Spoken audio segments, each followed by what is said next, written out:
Assalamualaikum warahmatullahi wabarakatuh. Perkenalkan saya Mahadi, mahasiswa Universitas Pasir Tengarayan, Fakultas Ilmu Komputer, Prodi Sistem Informasi. Kali ini saya akan membahas mata kuliah Bahasa Indonesia yang berjudul Teks Akademik dan Teks Non-Akademik. Nah, teman-teman, di dalam materi yang saya sampaikan ini ada 4 pembahasan, yaitu pengertian, ada fungsi, ada sejarah, dan yang terakhir ada kesimpulan. Nah, yang pertama kita akan membahas pengertian teks akademik dan teks non-akademik. Teks akademik atau yang serupa juga disebut teks ilmiah adalah tulisan yang diperoleh dari pengamatan, peninjauan, penelitian dalam bidang tertentu, disusun menurut metode tertentu dan dapat dipertanggungjawabkan. Nah, teks non-akademik ialah teks yang penulisannya tidak didukung oleh fakta umum yang biasanya hanya berdasarkan fakta pribadi dan menggunakan bahasa formal yang populer. Nah, teks akademik atau yang juga sering disebut teks ilmiah berbeda dengan teks non-akademik atau teks non-ilmiah. Lanjut yang kedua, kita akan membahas fungsi teks akademik dan teks non-akademik.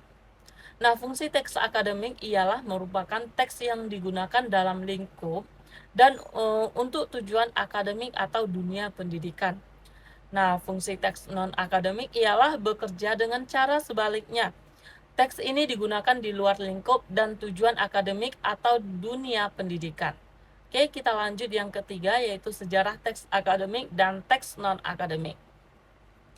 Nah, ketika kamu belajar tentang teks akademik, maka bisa diartikan sebagai tulisan yang akan membahas ilmu pengetahuan dan disusun secara sistematis menggunakan bahasa yang benar.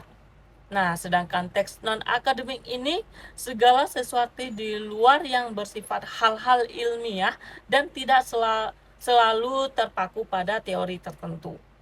Nah, menurut Broto Widjoyo, teks akademik ini merupakan karya tulis yang di dalamnya akan menyajikan fakta dan disusun berdasarkan metodologi penulisan baik dan benar.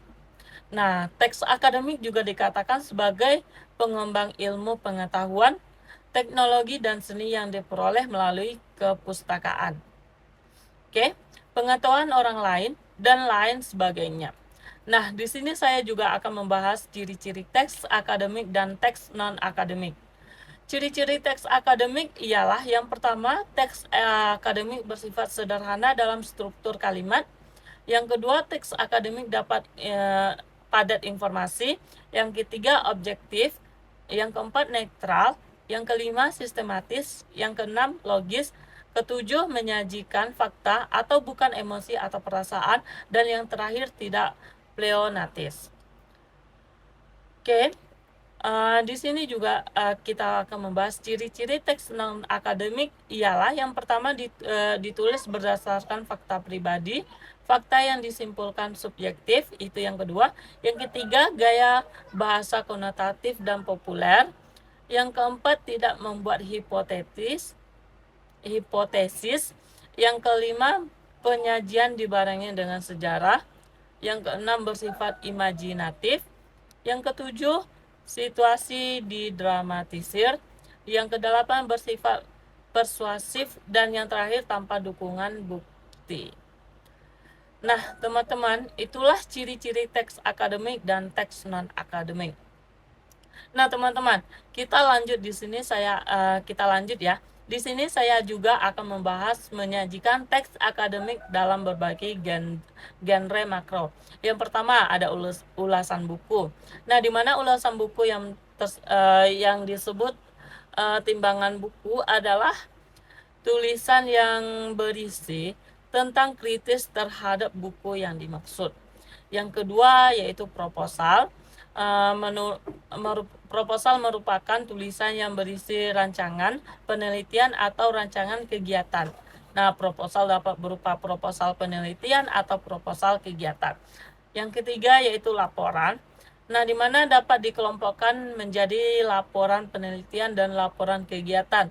Nah, laporan penelitian ditata dengan struktur teks ataupun laporan kegiatan mempunyai struktur teks yang lebih fleksibel. Nah, sesuai dengan cakupan kegiatan yang dilaporkan itu.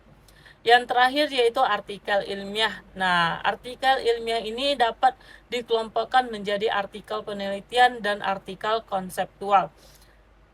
Nah, artikel penelitian sama dengan struktur teks laporan penelitian. Nah, di sisi lain, artikel konseptual adalah disusun dengan struktur teks yang lebih fleksibel bergantung kepada cakupan pokok, persoalan dan konsep atau teori yang digunakan untuk membicarakan pokok persoalan tersebut. Nah, teman-teman, itulah tadi pembahasan tentang teks akademik dalam berbagai genre makro ya. Nah, kita lanjut pembahasan yang terakhir yaitu kesimpulan.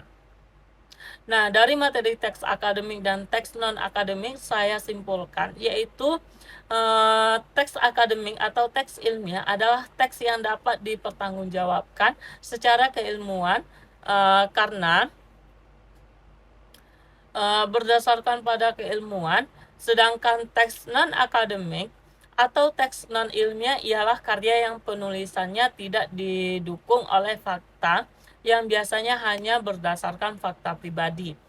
Nah, berdasarkan ciri karya tulis ilmiah, dapat ditarik sebuah benang merah bahwa karya tulis ilmiah merupakan kajian atas sebuah masalah tertentu yang tujuan pembahasannya harus mampu memberikan alternatif penyelesaian masalah tersebut. Nah, oke teman-teman, itulah pembahasan materi saya tentang teks akademik dan teks non-akademik. Nah, saya akhiri. Assalamualaikum warahmatullahi wabarakatuh.